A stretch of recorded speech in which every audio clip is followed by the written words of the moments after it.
আজকে তোমাদের সাথে শেয়ার করব এমন এক আলুর দম যা ঝটপটও হয়ে যায় আর যা খেতেও অসাধারণ। শুধু তাই নয়, এটা হচ্ছে নিরামিষ আলুর দম। আর নিরামিষ আলুর দম মানে হচ্ছে খুব কম উপকরণই লাগে আর যা হচ্ছে ঝটপটও হয়ে যায়। আর কথা দিচ্ছি, এইভাবে একবার আলুর দম বানিয়ে খেলে পেঁয়াজ রসুন দিয়ে আলুর দম তোমার খেতে ইচ্ছাই করবে না। এরকম নিরামিষ আলুর দমই তুমি বারবার করতে চাইবে। তো তার জন্য হচ্ছে আমি এখানে দুটো মিডিয়াম সাইজের আলু নিয়ে নিয়েছি। তো আলুটা হচ্ছে খোসাটা ছাড়িয়ে নিয়ে ডুমো ডুমো করে কেটে নেবো। আর অল্প একটু জলে হচ্ছে খানিকক্ষণের জন্য আলুটা একটু সেদ্ধ করে নেবো।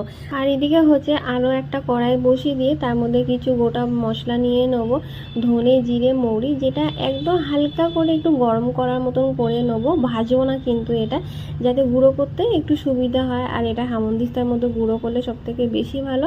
আর এখানে নিয়েছি 2 থেকে 3টে কাঁচা লঙ্কা আর অল্প একটু আদা কুচি, যেটা হচ্ছে এই হামানদিস্তার মধ্যে একটু থেতে নেবো। আর এদিকে হচ্ছে একটা মিডিয়াম সাইজের টমেটো কেটেও নিয়েছি।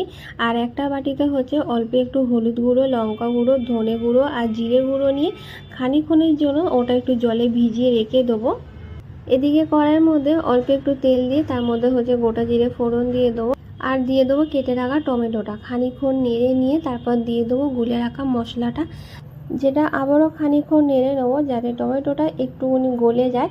আর এই হচ্ছে সেই মশলাটা বেটে রাখা, যেটা হচ্ছে এই টমেটোর মধ্যে দিয়ে দেবো। খানিকক্ষণ নেড়ে নিয়ে মশলাটা তারপর দিয়ে দেবো সেদ্ধ করে রাখা আলুটা।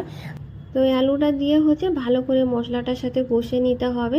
তারপর অল্প একটু জল দিয়ে এটা হচ্ছে খানিকক্ষণের জন্য গ্যাসে বস করিয়ে রেখে দেবো।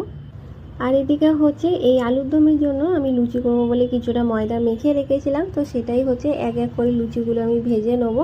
ওদিকে তো আলুর দমটা হচ্ছে ততক্ষণ হোক। তো গরম গরম লুচির সাথে এই আলুর দমটা দারুণ লাগে। তোমরা বাড়িতে একবারের জন্য বানিয়ে দেখো, তারপর হচ্ছে বলো যে কেমন হয়েছে। আর আমি যে এই ভিডিওর ওভার ভয়েস দিই তার জন্য হচ্ছে প্রচুর সমস্যা হয় এই গাড়ির আওয়াজের জন্য, কিন্তু কি করব, উপায় নেই, আমাকে এভাবেই দিতে হয়।